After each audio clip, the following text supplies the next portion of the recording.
العالمين الحمد لله الذي هو الأول والآخر والظاهر والباطن وله الملك وله الحمد يحيي ويميت ويحيي وهو حي لا يموت بيده الخير وهو على كل شيء قدير.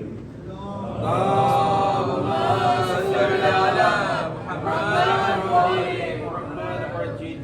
والصلاة والسلام على النبي الأمي القرشي الهاشمي المكي المدني الأبتحي التهامي العبد المؤيد والرسول المسدد المصطفى الأمجد المحمود الأحمد حبيب إله العالمين سيدنا ومولانا أبي القاسم محمد. اللهم صل على محمد وعلى أهل بيته الطيبين الطاهرين المعصومين المظلومين الذين أذهب الله عنهم الرجس وطهرهم تطهيرا.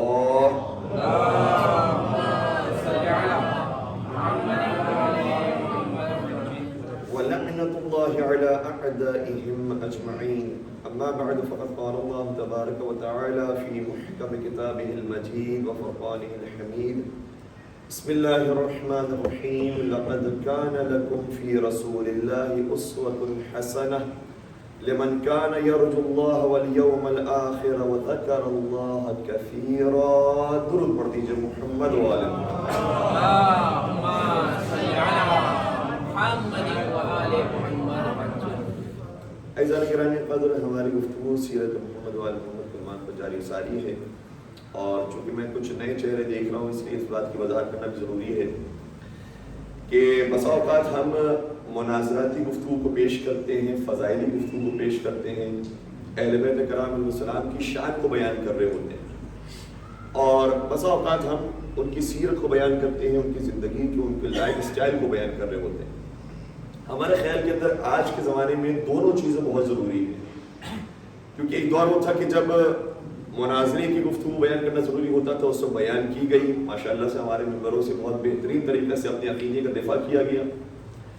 لیکن اس عقیدے کے دفاع کے اندر اب جو فضائل اہل بیت بیان ہو رہے ہیں، اب جو شان اہل بیت بیان ہو رہی ہے، تو ہمارے نوجوان کبھی کبھار ہماری مجلسوں میں آتے ہیں، فضائل اہل بیت ہمارے ممبروں سے لے کر جاتے ہیں، لیکن جب اپنی زندگی کے مسئلے کے اندر مبتلا ہوتے ہیں تو انہیں ممبر سے جب جواب نہیں ملتا ہے تو کسی اور مفتی کی، کسی اور مولوی کی تقریر سن کر اپنی زندگی کے مسئلے کو حل کر رہے ہوتے ہیں.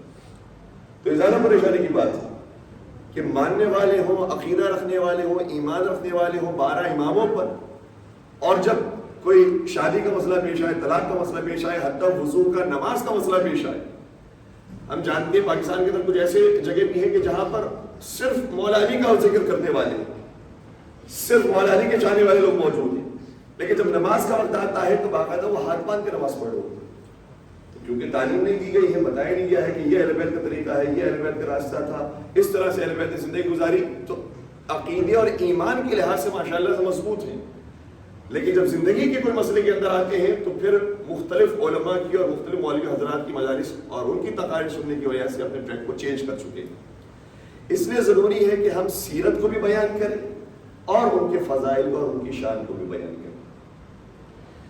سیرت نبی اکرم کے اندر کل کی گفتگو جو بات باقی رہ گئی تھی اسے آج ہمیں جاری رکھنا ہے، اور کل اہم ترین باتوں کی طرف اشارہ کرنے کی کوشش کی تھی کہ دیکھیں نوجوانوں کی جو زندگی ہے اس کے اندر ایک خاص پیریڈ کے اندر جو ضرورت کے مطابق والدین کی ذمہ داری بنتی ہے کہ کام انجام دے، وہ انجام دے دینا چاہیے.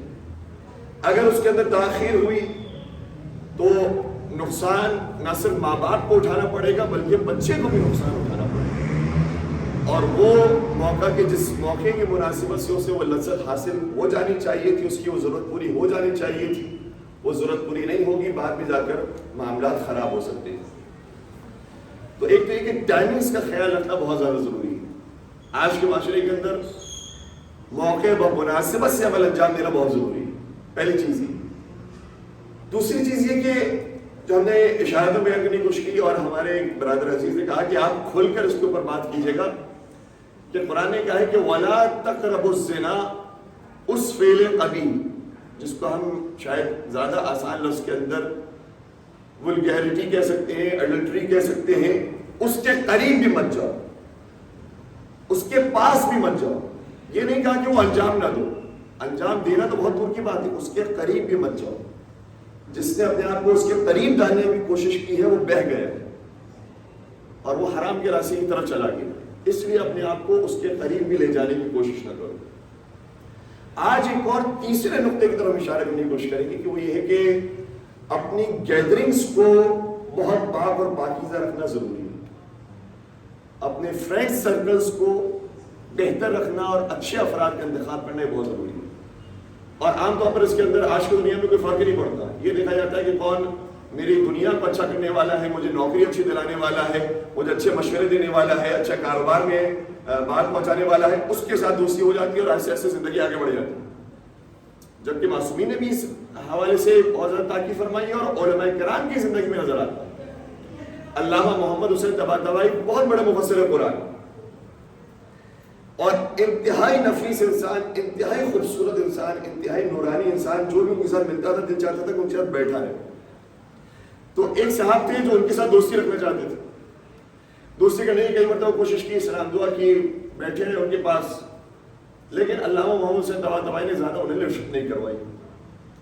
اچھا کئی مرتبہ وہ جانے کی کوشش کرتے تھے، علامہ محمد حسین طباطبائی نے انہیں بس ضرورت کی حد تک جواب دیا لیکن دوستی نہیں بنائی. کچھ دن گزرنے کے بعد خود علامہ محمد حسین طباطبائی اس دوست کے پاس پہنچے اور احوال پرسی کی اور اس کے بعد کہا کہ بہت اچھے انسان ہو تم، میں تم سے دوستی کرنا چاہتا ہوں. وہ شخص حیران ہو گیا کہ بھائی میں کب سے آپ سے دوستی کرنا چاہ رہا تھا، آپ نے اس وقت تک نہیں کی، اب کیا ہو گیا، آپ کو کون سے کام پڑ گئے. اس وقت علامہ طباطبائی نے بڑی خوبصورت بات کی، کہا کہ میں تجھے پہلے جانتا نہیں تھا کہ تو ہے کون. اگر میں پہلے سے تجھ سے دوستی کر لیتا اور پتہ چلتا کہ تیری عادتیں خراب ہیں، تو مثال کے طور پر فوش دینے والا ہے، گالیاں بکنے والا ہے، بہت جھوٹ سے کام لینے والا ہے، دھوکہ دینے والا ہے، بد احترامی کرنے والا ہے، اس طرح کا تو آدمی ہے، تو بعد میں میرے لیے دوستی توڑنا مشکل ہو جاتا. اس لیے میں انتظار کرتا رہا کہ جب تیرے بارے میں مجھے پورا یقین ہو گیا کہ تو بھی اچھا انسان ہے، نیک انسان ہے، تب جا کر میں نے دوستی کا ہاتھ بڑھایا. اور قرآن کریم کی آیت ہے کہ قیامت کے میدان میں انسان یہ کہے گا یا لیتنی لم اتخذ فلانا خلیلا، پروردگارا کاش میں نے دنیا میں فلاں انسان کو اپنا دوست نہ بنایا ہوتا. اس کو دوست بنایا تھا وہ تو خراب تھا، اس نے مجھے بھی خراب کر دیا. اور ہم جب پاکستان کے اندر بھی تھے، کراچی سے باہر جب ہم نے مدارس پڑھی ہیں، پنجاب کے اندر، لاہور میں، اسلام آباد میں، پنڈی کے اندر، تو وہاں پر بھی مومنین آئے اور انہوں نے ہم سے کہا کہ بہت سارے یہاں پر اسٹوڈنٹس پڑھنے کے لیے آتے ہیں، گلگت سے آتے ہیں، بلتستان سے آتے ہیں، مختلف انٹیریئر کے ایریا سے آتے ہیں اسلام آباد پڑھنے کے لیے. اور یہاں جب پڑھنے کے لیے آتے ہیں تو ان کے پاس گھر نہیں ہوتا، ہاسٹل کے اندر کسی کے ساتھ بھی رہ لیتے ہیں. تو جس کے ساتھ رہ رہے ہوتے ہیں، اب وہ اتنا خراب انسان، اتنا خراب، رات بھر جاگتا ہے، کہاں کہاں جاتا ہے، کہاں کہاں لے کر جاتا ہے، آپ نہیں تصور کر سکتے کہ کون کون سے گناہ ایسے کہ جو نہیں کرتے.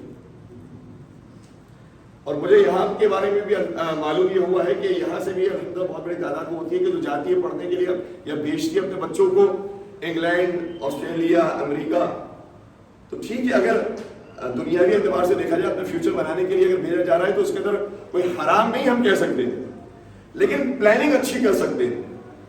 اور الحمدللہ بہت سارے مومنین ایسے کہ جنہوں نے بہت اچھی پلاننگ کی ہے. وہ کیا پلاننگ کی ہے کہ جب اپنے بیٹے کو بھیجا تو اس جگہ پر بھیجا جہاں پر ان کا کوئی رشتہ دار پہلے سے موجود تھا، ان کی کسٹڈی کے اندر بھیجا. وہ ان کے ساتھ اٹھتا بیٹھتا ہے، کھاتا پیتا ہے، رہتا سوتا ہے. تو کم از کم کوئی نگاہ ہے، کوئی سرپرستی موجود ہے کہ غلط راستے کی طرف نہ چلا جائے. ورنہ جو ایسے ہی بھیجے جا رہے ہیں، ہاسٹل میں چلے گئے، وہاں پر کس کے ساتھ دوستی ہو گئی، آہستہ آہستہ دین ایمان بالکل سب تبدیل ہو جانے والا. تو قرآن کریم کی آیت یہ ہے کہ قیامت کے میدان میں افسوس کرے گا انسان کہ کاش میں نے دنیا میں فلاں شخص کو اپنا دوست نہ بنایا ہو. اور کبھی کبھار جب ہم تھوڑا سا عذاب کا ذکر کرتے ہیں کہ بھائی قیامت کے میدان میں اگر یہ غلطی ہوگی تو عذاب ہو جائے گا، یہ گناہ ہو گیا تو عذاب ہو جائے گا، یہ ہو گیا تو اتنے کوڑے پڑیں گے، تازیانے ہوں گے، یہ آگ ہوگی، یہ ساری چیز ہوگی. تو ایک عام تصور یہ بن گیا کہ بھئی پروردگار تو بڑا رحمان و رحیم ہے، بڑا معاف کرنے والا ہے، مولانا آپ نے بہت زیادہ سخت بنا لیا دین، ورنہ خدا نے تو قرآن میں بار بار فرمایا بسم اللہ الرحمن الرحیم الحمدللہ رب العالمین الرحمن الرحیم. اتنا پروردگار مہربان ہے، اتنا پیار و محبت سے گفتگو کرتا ہے. ٹھیک ہے، ہمیں بسم اللہ الرحمن الرحیم تک تو سورہ یاد رہتا ہے، لیکن اسی قرآن کے اندر عذاب الہی کا کتنی مرتبہ ذکر ہے یہ ہمیں معلوم ہے. صرف لفظ عذاب کو اگر انسان آج سرچ کرے، آج ٹیکنالوجی کا دور ہے، انٹرنیٹ پر لکھنا بہت آسان ہے، اتنے سارے سافٹ ویئرز موجود ہیں. قرآن کریم کی کسی بھی سافٹ ویئر کے اندر عذاب کا لفظ لکھیے، آپ کو ایک سیکنڈ میں پتا چل جائے گا قرآن میں کتنی مرتبہ لفظ عذاب آیا، کتنی مرتبہ آیا ہوگا اندازہ. 50 مرتبہ، 100 مرتبہ، 200 مرتبہ، 322 مرتبہ صرف لفظ عذاب آیا. اور اس عذاب کی کیٹیگریز کیا ہیں اس کا بھی ذکر نہیں ہو رہا، صرف لفظ عذاب آیا ہے قرآن کریم کی اس کتاب کے اندر جو ہمیشہ باقی رہنے والی ہے، تحریف نہیں ہونے والی. 114 سورے ہیں اور 322 مرتبہ لفظ عذاب، یعنی ایوریج لگا لیں تو تقریباً ہر سورے کے اندر 3 مرتبہ لفظ عذاب. اور مجھے نہیں معلوم 3 مرتبہ ہی کیوں، وہ خدا بہتر جانتا ہے.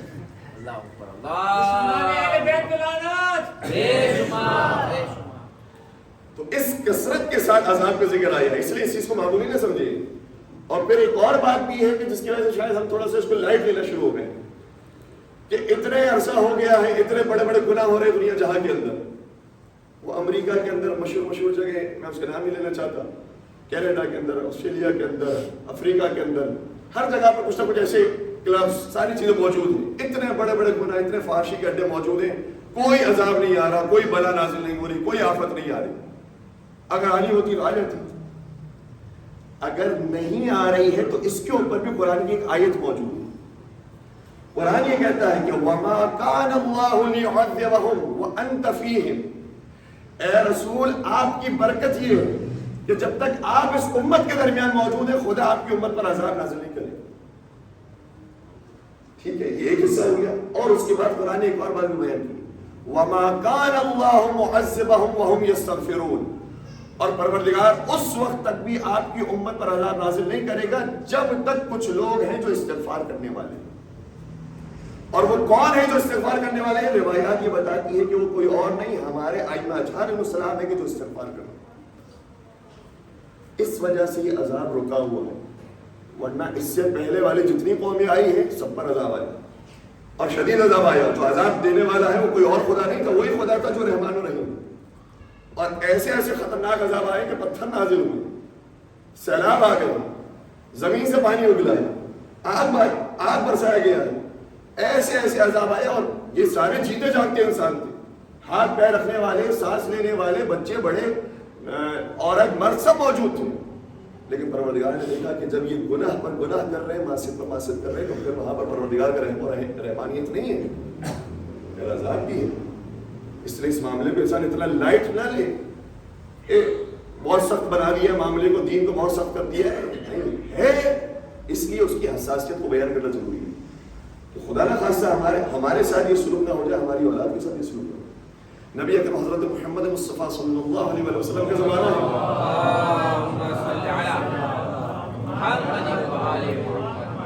کم از کم ایسی صلوات ہوئے کہ صلوات کی برکت سے انشاءاللہ سارے مجلس میں آنے والوں پر سے عذاب اٹھ جائے.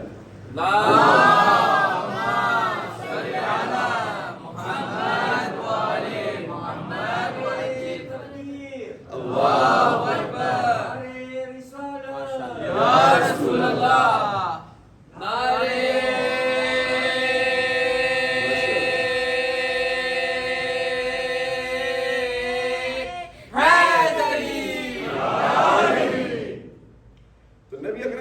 اصحاب کے درمیان موجود تھے اور ثواب بیان کر رہے تھے کہ فلاں کام کا اتنا ثواب ہے، فلاں کام کا اتنا ثواب ہے. اس میں سے ایک بات یہ آئی کہ اگر وہ یہ پڑھتا ہے کہ سبحان اللہ، تو ایک سبحان اللہ پڑھتا ہے، نبی نے شاہ فرمایا کہ جنت میں اس کا ایک درخت لگ جائے گا. اور جنت کا درخت کیسا ہوگا؟ امام خمینی نے اپنی کتاب کے اندر جو چہل حدیث کی کتاب ہے اس کے اندر جب شرح لکھی ہے تو اس بات کو وضاحت کے ساتھ لکھا ہے اور روایات بھی اس کو سپورٹ کرتی ہے کہ جنت کے اندر جو درخت ہے وہ درخت سے انسان کی بھوک کو مٹانے والا نہیں ہے، بلکہ درخت ایسا ہے جو انسان کے ناک کی جو بھوک ہے، جو سونگنے کی بھوک ہے، اس کو بھی مٹانے والا، جو دیکھنے کی بھوک ہوتی ہے، پھل کو دیکھنے کے بعد بھی اس پھل کی بھوک بھی ختم ہو جائے گی۔ تو جو جنت کا پھل ہے وہ تو کچھ اور ہی چیز ہے، تصور نہیں ہو سکتا۔ اس ایک درخت کے اندر کتنے میوے نکل رہے ہیں انسان سوچ نہیں سکتا۔ تو کہا کہ ایک سبحان اللہ انسان کہتا ہے، اور جس کو کہنے میں کبھی کبھار ہمیں بہت زیادہ پریشانی ہوتی ہے، سبحان اللہ، تو سبحان اللہ ایک کہنے سے ایک درخت جنت میں لگ جاتا ہے۔ سبحان اللہ۔ پھر پیغمبر شاہ فرماتے ہیں والحمدللہ، الحمدللہ کہو گے پھر ایک جنت کا درخت لگ جائے گا، پھر لا الہ الا اللہ کہو گے جنت میں ایک اور درخت لگ جائے گا، اللہ اکبر کہو گے جنت میں ایک اور درخت لگ جائے گا۔ صحابہ نے عرض کیا یا رسول اللہ پھر تو ہمارے جنت کے اندر باغات ہوں گے، ہمارے تو ماشاءاللہ بڑے بڑے شہر آباد ہوں گے، اتنے درخت لگ چکے ہوں گے۔ پیغمبر نے جملہ شاہ فرمایا یقیناً انشاءاللہ ایسے ہی ہوگا اگر تم نے یہاں سے وہاں کے لیے آگ نہ بھیجی۔ کہا آگ کیسے بھیجیں گے؟ کہا اگر گناہ کر لیا ہے خدا کا تو پھر یہاں سے آگ بھی جاتی ہے جنت میں اور وہ ان درختوں کو جلاتی ہے۔ اور دیکھیں یہاں پہ لفظ استعمال ہوا ہے آگ کا، ورنہ درخت کو ختم کرنے کے لیے آرے کا لفظ بھی آ سکتا تھا، کاٹا بھی آ سکتا ہے درخت کو۔ ہم نے ایک گناہ کیا ایک درخت کٹ گیا، ایک گناہ کیا ایک درخت کٹ گیا۔ نہیں، کٹتا نہیں ہے درخت، درخت کو آگ لگتی ہے۔ آگ لگنے میں اور کٹنے میں فرق کیا ہے؟ جب کوئی چیز کٹتی ہے تو صرف وہی چیز کٹ رہی ہوتی ہے، لیکن جب درخت کو آگ لگتی ہے تو ایک درخت نہیں جلتا، پھر وہ پورے باغات کے باغات جلا دیتا ہے۔ اور یہ بھی معصوم کی روایت کے اندر آیا ہے کہ یہ کسی کی کثرت عبادت کو نہ دیکھا کرو کہ وہ بہت زیادہ مصلی پر ہے، بہت زیادہ دعائیں کرنے والا ہے، بہت زیادہ نمازوں کا پابند ہے، بہت زیادہ روزے رکھنے والا ہے۔ یہ دیکھو کہ وہ کتنا گناہوں سے بچنے والا ہے۔ اگر گناہوں سے بچنے والا ہوگا تو کچھ نیکیاں اس کی محفوظ ہوگی، ورنہ گناہ کرنے کے بعد نیکیاں جلتے جائیں گی۔ ماہ رمضان کا وہ خطبہ کہ جو نبی اکرم نے شاہ فرمایا اور اس کو صحابہ کرام سن رہے تھے، اس خطبے میں مولا کائنات کھڑے ہوئے اور مولا کائنات نے ایک سوال کیا تھا۔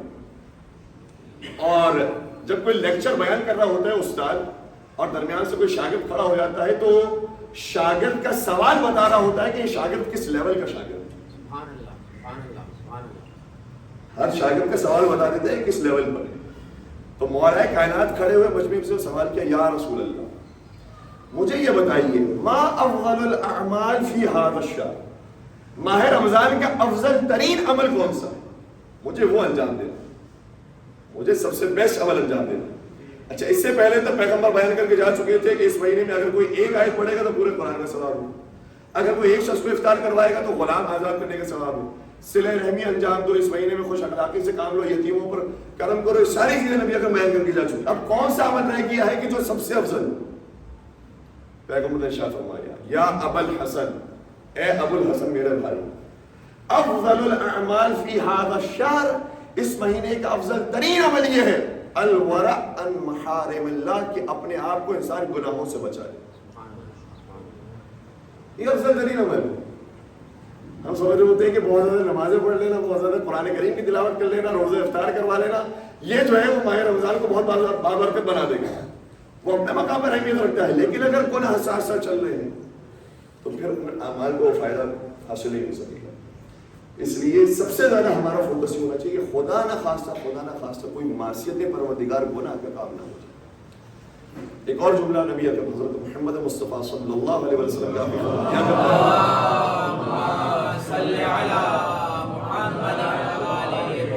اگر کوئی ایک اور صلوات کا سہارا دے دے تو آپ کی مہربانی ہوگی۔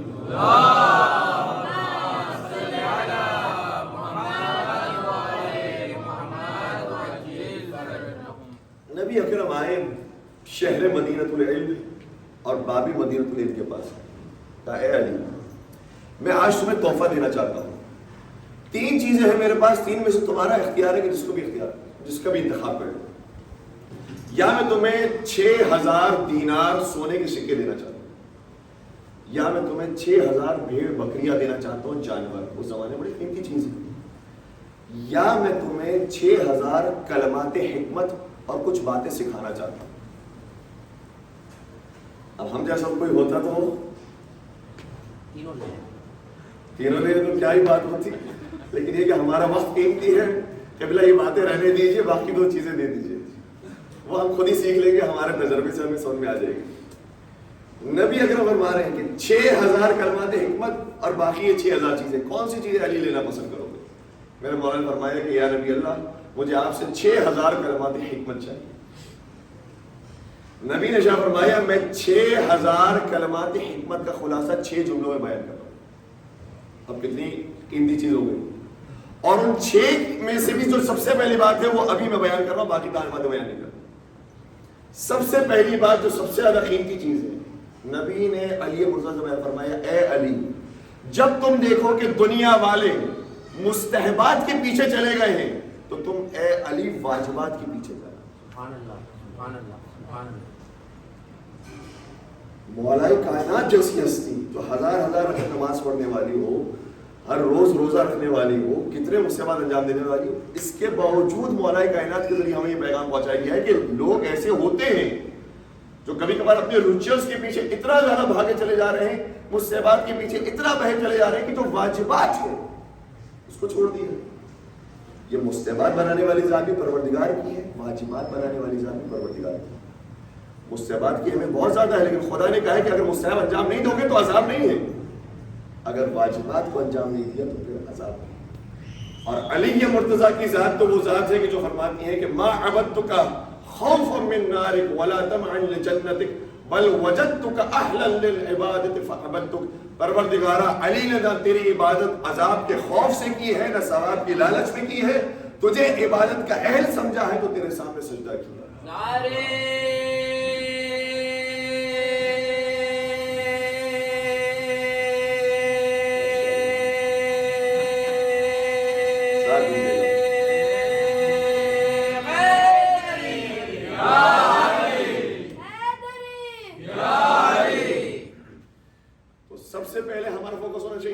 واجبات۔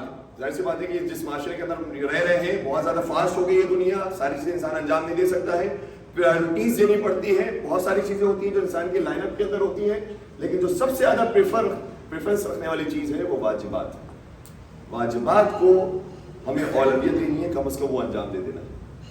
اس کے بعد دوسرا مرحلہ یہ آتا ہے کہ مستحبات کو انسان جتنا انجام دے سکتا ہے، مستحبات کے اندر بھی کچھ عبادت ایسی ہے کہ جس کا ثواب بے پناہ رکھا گیا ہے۔ نماز شب کا ثواب بہت زیادہ رکھا گیا ہے۔ قرآن کریم کیا ہے کہ نماز شب کا ثواب اتنا زیادہ رکھا گیا ہے کہ ہم نے اس کے ثواب کو چھپا کر رکھا۔ خدا اس کے ثواب کو چھپا کر رکھ رہا ہے اور بتا رہا ہے کہ ہم نے اتنا اس کو سرپرائز رکھا ہوا ہے کہ ہم نے اس کا ثواب بیان نہیں کیا۔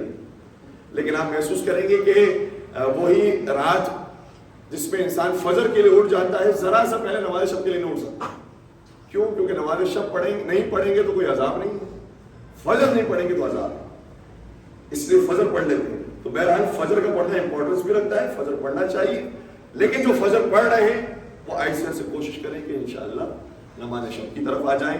11 رکعت نماز نہ پڑھ سکے تو 3 رکعت سے شروع کریں، بلکہ آیت اللہ سسانی فرماتے ہیں کہ اگر 1 رکعت بھی نماز شب پڑھ لیں تو بھی پروردگار نماز شب پڑھنے والوں میں نام شمار کر لے۔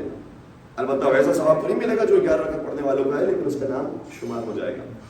اور یہ بھی ہے کہ اگر کوئی شخص آدھی رات کو نہ پڑھ سکے، یعنی فجر کے ٹائم سے پہلے جو نماز شب کے ٹائم ہے اس کے اندر نہ پڑھ سکے، تو ٹھیک ہے، قضا کی نیت سے فجر کی بات پڑھ لیں، تب بھی نماز شب کے قضا کرنے والوں میں اس کا نام آ جائے گا۔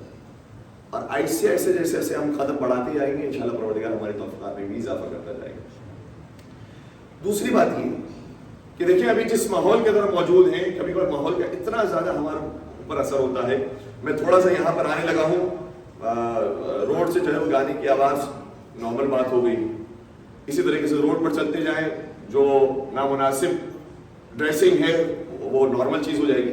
تو یہ نارمل ہونے کے بعد انسان یہ نہ سمجھے کہ یہ گناہ بھی نارمل ہو گیا، معصیت پروردگار بھی نارمل ہو گئی، نہیں، ہم جس معاشرے کے اندر رہ رہے ہیں وہاں پر نارمل ہو گیا ہے، ورنہ بہت سے لوگ بہت اچھے کام کرنے والے بھی، بلکہ اسی معاشرے کے اندر الحمدللہ ہم جب نماز فجر کے لیے آتے ہیں تو بہت مومنین ہوتے ہیں کہ جو نماز فجر کے لیے پہنچے ہوتے ہیں مسجد کے اندر، سلام ہو، ایسے معاشرے کے اندر بھی نماز فجر پڑھنے کے لیے جماعت کے ساتھ موجود ہوتے ہیں، نماز ظہر کے لیے موجود ہوتے ہیں، مغربین کے لیے موجود ہوتے ہیں، تو کچھ ہوتے ہیں جو فائٹ کر رہے ہوتے ہیں اپنے معاشرے کے ساتھ. مجھے معاشرے کو نہیں دیکھنا ہے, مجھے خدا کا جواب دینا ہے.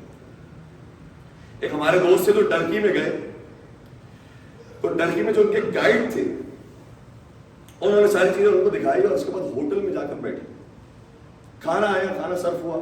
اب آپ کو فقہی مسئلہ یہ معلوم ہوگا کہ اس ٹیبل پر کھانا کھانا حرام ہے جس ٹیبل پر شراب لا کر رکھی گئی. چاہے انسان خود شراب نہ پی رہا, دوسرا شراب پی رہا, لیکن ہمارے لیے اس ٹیبل پر بیٹھنا بھی جائز نہیں ہے جس ٹیبل پر کوئی دوسرا لا کر شراب رکھا. وہ ٹرکی کا جو گائیڈ تھا اس نے شراب منگوا لی, لا کر رکھ دی. اب جو ہمارے دوست تھے وہ تھوڑے دیندار تھے, انہوں نے بہت رسپیکٹفلی انداز میں پیار محبت سے کہا کہ بھائی آپ کو اگر شراب پینی ہے نا تو کھانا کھا لیتے ہیں, کھانا کھانے کے بعد آپ شراب پی لیجیے گا. بہت ریکویسٹ کرتے ہوئے. ان کو یہ بات بھی بری لگ گئی کہ تم بڑے دیندار ہو, تم بڑے متقی پرہیزگار ہو, میں بھی کوئی چھوٹا موٹا بیمان آدمی, میں بہت زیادہ نمازی ہوں, بہت زیادہ عبادت گزار ہوں, میری کبھی بھی زندگی میں نماز جمعہ قضا نہیں ہوئی. وہ اپنی باتیں بیان کرتا. اور یہ شراب بھی میں پی رہا ہوں نا, شراب میں نارمل ڈیز میں تو پی لیتا ہوں لیکن جمعے کے دن نہیں پیتا. شراب میں پی لیتا ہوں لیکن میں مسجد میں لے جا کے نہیں پیتا. وہ اپنی تاریخ بتا رہا. اور پھر آگے جملہ یہ کہتا ہے کہ اگر خدا نے قیامت کے میدان میں فیصلہ کیا کہ وہ اپنی مخلوقات میں سے 1 یا 2% لوگوں کو جنت میں ڈالے گا تو مجھے یقین ہے کہ میں ضرور جنت میں جاؤں گا. یہ ہے کانفیڈنس. تو چونکہ اس معاشرے کے اندر رہ رہا ہے, معاشرے کے اندر دیکھا ہے کہ ہر ایک اتنے زیادہ حرام کے اندر, اتنی سارے برائیوں کے اندر مبتلا ہے, کم از کم میں تو تھوڑی سی کم انجام دے رہا ہوں تو سمجھنے لگتا ہے کہ اس کا اسٹینڈرڈ تھوڑا سا ہائی ہے اور وہ چلا جائے گا آسانی سے.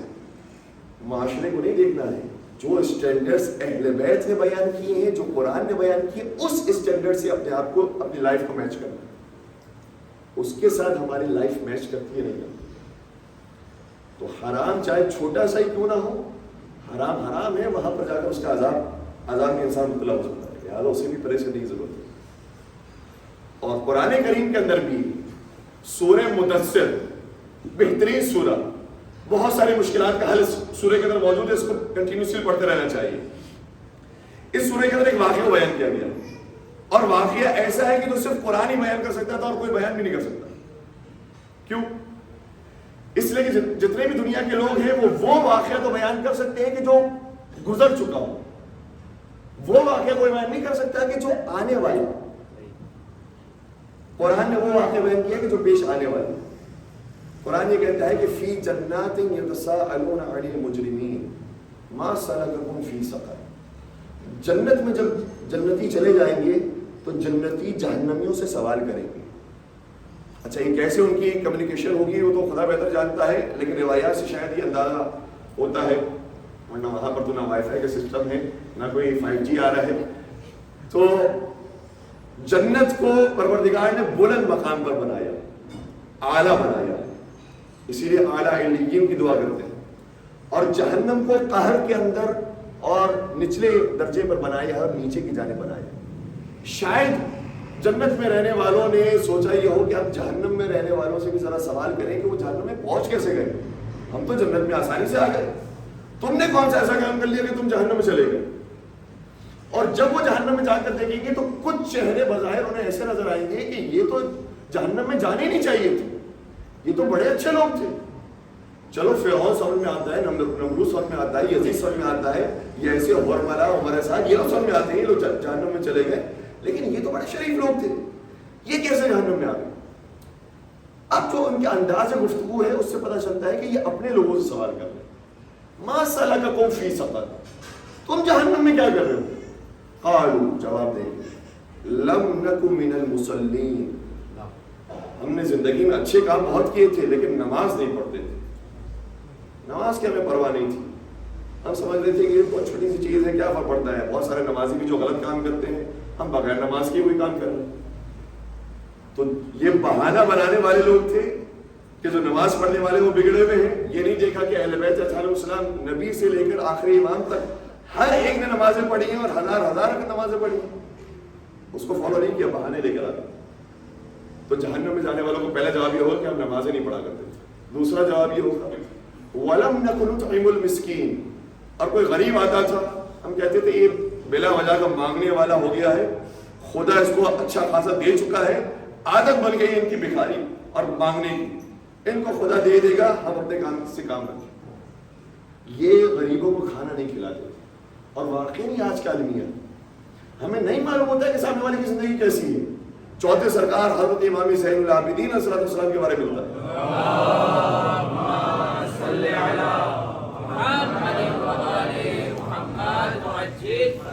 جب ان کی شہادت ہو گئی تو اس کے بعد مدینے والوں کو پتا چلا کہ جو رات کی تاریکی میں ہمارے گھر میں روٹیاں رکھے جاتا تھا وہ کون ہے. اس سے پہلے تک انہیں پتہ ہی نہیں تھا. مولا سید سجاد ہر رات جایا کرتے تھے مدینے والوں کے گھروں میں نقاب اوڑھ کر کہ کسی کو پتہ نہ چلے, اور لوگ یہ سمجھتے تھے کہ پروردگار نے کوئی وسیلہ بنا دیا ہے کہ کسی آگے ہو. وہ کون سا وسیلہ تھا پتہ نہیں چلا. کب پتہ چلا؟ جب مولا سید سجاد کی شہادت. اتنا دینے والے تھے, اتنا عطا کرنے والے تھے. اور مولانا سید سجاد ہی کے بارے میں ملتا ہے کہ جب کسی نے کہا, ظاہراً ابو حمزہ سمانی کا جملہ یہ کہ جب میرے مولانا نے مدد کی تو کہا کہ مولا یہ جس کی آپ نے مدد کی ہے کیا وہ مستحق ہے؟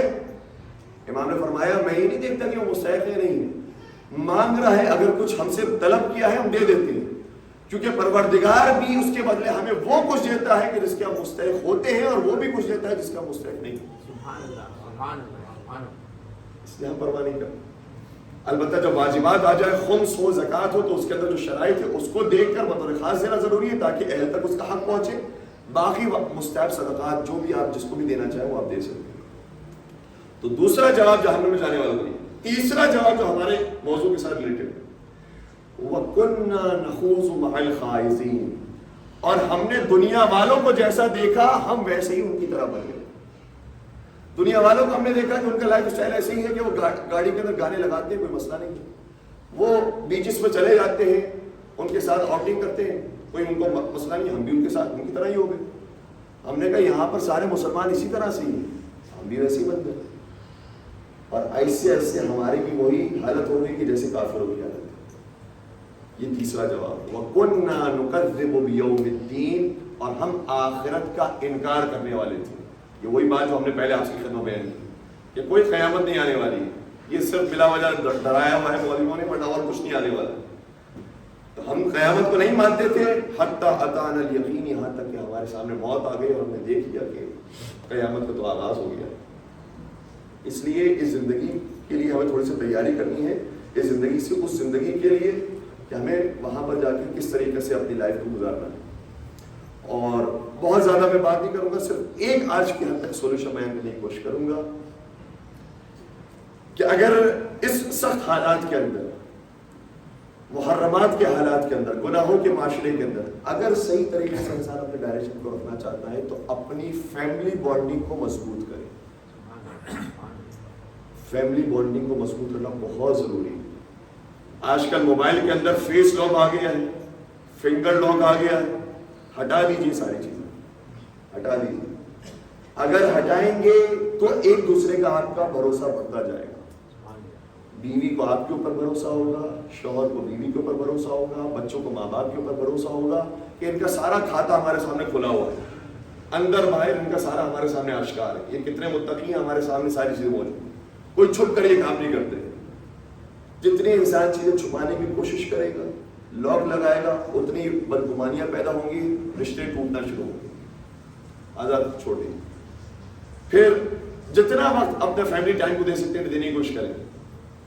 اگر 3 وقت کا کھانا ایک ساتھ بیٹھ کر کھا سکتے ہیں تو بہت اچھی بات ہے. انتظار کرنا پڑتا ہے, انتظار کریں, مستحب کام, انتظار کریں.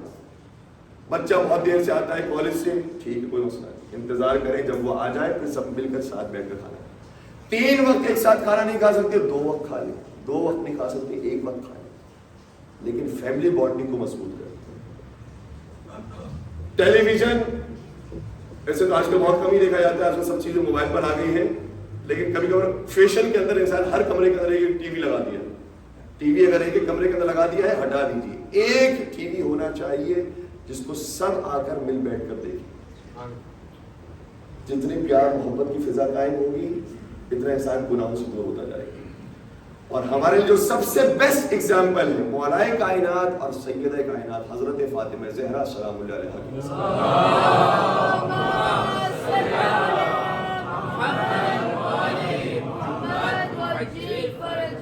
ایک لقب ملتا ہے بی بی کا ہانیہ. ہانیہ کا مطلب یہ ہے کہ محبت کرنے والی, خوشی بانٹنے والی. اور روایت کے اندر یہ آتا ہے, ویسے تو حالات ایسے تھے کہ مدینہ کے اندر مسلسل جنگیں ہیں, غربت ہے, یہ ساری چیزیں ہیں, لیکن ایک روایت اس طرح کی ملتی ہے کہ سیدہ کائنات نے اپنے گھر والوں کو, مولائے کائنات نے اپنے سارے بچوں کو جمع کیا اور اپنے گھر سے باہر مدینے کے کسی کونے پر کسی باغ میں تشریف لے گئے اور وہاں پر اپنے رومال کو کھول کر کھجوریں تناول کی. یہ کیا درس دے رہے ہیں؟ اس کا مطلب یہ ہوا کہ فیملی آؤٹنگ بھی ضروری ہے, لیکن فیملی کے ساتھ جتنی فیملی فاؤنڈیشن ہماری مضبوط ہو سکتی ہے مضبوط کرنے کی کوشش کریں. اور مولا متقیان حضرت امیر کائنات حضرت علی بن ابی طالب علیہ السلام بھی نہج البلاغہ میں شاہ فرماتے ہیں.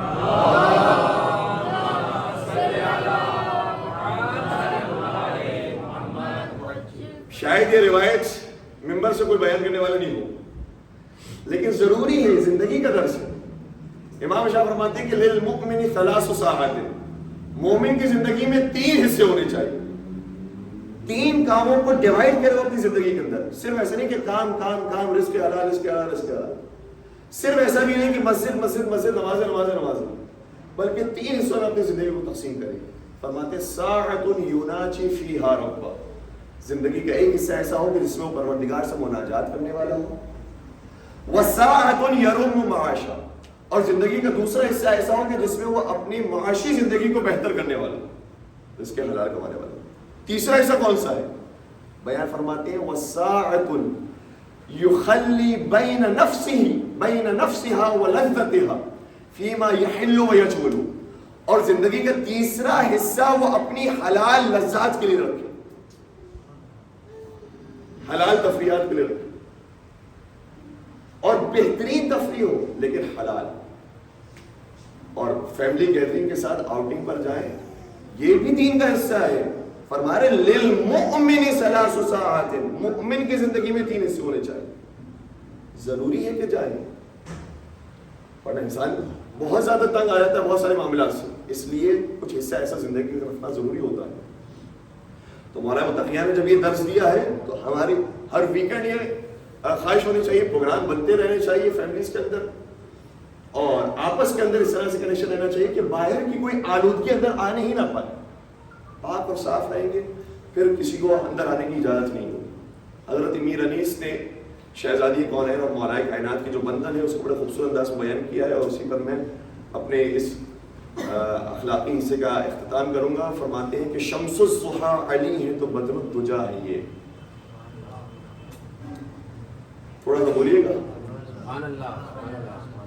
شمس الضحیٰ علی ہے تو بدر الدجا ہے. یہ وہ جسم ہے تو جان و دل مصطفیٰ ہے. یہ بحر سخا علی گوہر بے بہا ہے. یہ عبد خدا ہے وہ تو کنیز خدا ہے. یہ پھر کہتے ہیں کہ عابد ہیں, زاہد ہیں, خوشخو ہیں, نیک ہیں, دونوں خدا کے فضل سے رتبے میں ایک.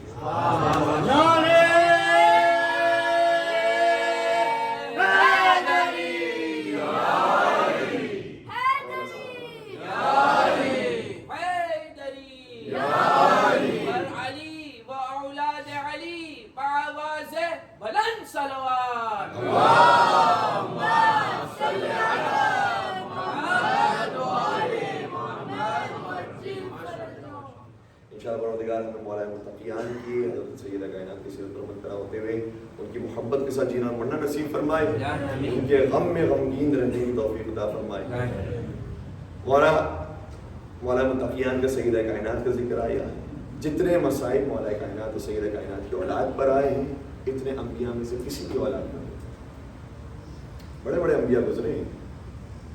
حضرت آدم علیہ السلام گریا کرتے ہیں, کربلا سے بھی گزرے ہیں, لیکن روئے اور پھر آگے چلے گئے, مصیبت نہیں آئی. حضرت نوح علیہ السلام مصیبت میں مبتلا نہیں ہوئے. حضرت ابراہیم علیہ السلام آپ ٹھنڈی ہو گئے. حضرت موسیٰ علیہ السلام ان کے لیے بھی راستہ بن گیا دریا نیل کے اندر. لیکن جیسی مصیبت علی اور اولاد علی پر آئی, اللہ اکبر, صرف نبیوں میں ایک نبی ایسے ہیں کہ جن کے بارے میں ملتا ہے کہ مولا حسین کا جس طرح سے سر اقدس تن سے جدا کیا گیا, اسی طریقے سے اس نبی کا سر اقدس بھی تن سے جدا کیا گیا. کون سے نبی؟ حضرت یحییٰ علیہ السلام. حضرت یحییٰ علیہ السلام, حضرت یحییٰ کی بھی سر کو تن سے جدا کیا گیا. لیکن فرق تھا. فرق یہ تھا کہ جب بادشاہ کے دربار میں آئے اور سر تن سے جدا کیا گیا تو حضرت یحییٰ علیہ السلام کو پیاسا نہیں رکھا گیا. حسین کو 3 دن کا پیاسا رکھا گیا. جب حضرت یحییٰ علیہ السلام کو دربار میں ذبح کیا گیا تو ان کو اپنے وطن سے بلایا نہیں گیا تھا. وہ پردیسی نہیں تھے, اپنے وطن میں موجود. جب حضرت یحییٰ علیہ السلام کے سر اقدس کو تن سے جدا کیا گیا تو ان کے بدن مطہر پر کوئی زخم موجود نہیں تھا. لیکن ہائے حسین غریب, صبح سے لے کر عصر عاشور تک اتنے تیر سہے تھے. روایت یہ کہتی ہے کہ ابھی جنگ کا آغاز نہیں ہوا ہے, اتنے تیر لگ چکے تھے. محسوس یہ ہوتا تھا کہ ابھی یہ قفص عنصری سے روح پرواز کر جائے, اتنے زخمی ہو چکے تھے. اور پھر ایک اور جملہ سنیں گے, اے جناب یحییٰ, جب آپ کے سر کو تن سے جدا کیا جا رہا تھا تو کہیں آپ کی بہن آپ کو تو نہیں دیکھ رہی تھی؟ آپ کی بیٹی تو آپ کو نہیں دیکھ رہی تھی؟ قربان ہو جائے اپنے مولا آقا حسین پر. نشیب میں مولا امام علی مقام کا سر اقدس تن سے جدا ہو رہا تھا اور تلے زینبیہ پر زینب کبریٰ تشریف لائی, لیکن دیکھا کہ وحشیوں کا مجمع ہے, درندوں کا مجمع ہے, کہیں دکھائی نہیں دیتا. ایک مرتبہ خود نشیب کی طرف تشریف لے گئی اور جا کر دیکھا تو کیا سوال کیا, فرمانے لگی اَأَنْتَ أَخِي يَا حسین, حسین کیا تو ہی میرا بھائی حسین؟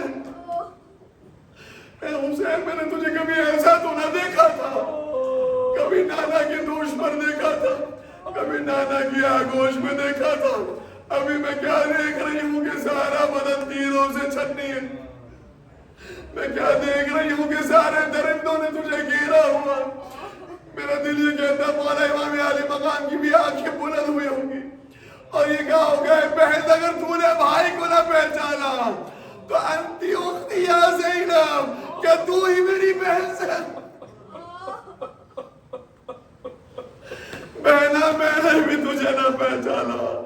بہنا تیری کیا احترام تھا, بہنا تیرا کیا پردہ تھا, بہنا تیرا کیا استقبال ہوا تھا. اجرکم علی اللہ, آپ نے گریہ کر لیا, آپ کی آنکھوں میں آنسو آ گئے. انشاءاللہ اس گریہ کے صدقے میں ہم سب کا نام مولا حسین زباری مولا حسین میں فرمائے. بس ایک چھوٹے سے جملے کی میں مزید زحمت دینا چاہوں گا. عربی زبان کے اندر ذبح کا لفظ استعمال ہوا ہے تو صرف مولا حسین کے لیے استعمال ہوا, جبکہ شہداء کربلا میں سے ہر ایک کے سر کو تن سے جدا کیا گیا, لیکن کسی کے لفظ ذبح نہیں آیا. اور میں کرام نے اس کی وجہ معلوم کیا, آخر بات کیا ہے, باقیوں کے سر کو بھی تن سے جدا کیا گیا, مولا حسین کے بھی سر کو تن سے جدا کیا گیا. پھر فرق کیا ہے؟ علماء نے اس کی وجہ بیان کی کہ عربی زبان میں ذبح کا لفظ اس وقت استعمال ہوتا ہے جب کوئی زندہ ہوتا ہے اور اس کا سر کاٹا جاتا. تمام شہداء کربلا کے سروں کو کاٹا گیا, لیکن شہادتوں کے بعد کاٹا گیا. ہائے امام مظلوم, ذکر الہی فرما رہے تھے, وَالشِّمْرُ جَالِسٌ عَلَىٰ صَدْرِكَ, شمر آپ کے سینے پر سوار ہوا, آپ کے گیسوئے مبارک کو اپنے ہاتھوں میں پکڑا. آپ فرماتے رہے شمر میں تیری شفاعت کروں گا اگر تو یہ جرم نہیں کرتا. لیکن اس نے ایک نہ سنی, امام کہتے رہے, شمر کا خنجر جلتا رہا, سیدہ اپنا سینہ پیٹتی رہی.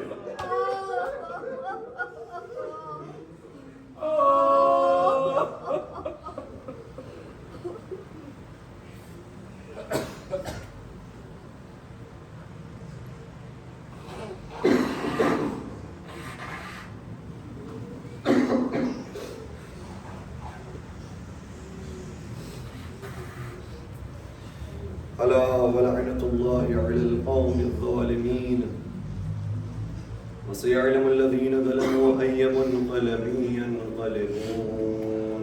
پالنے والے ہمارے اس قلیل سی عبادت کی بارگاہ میں قبول فرما.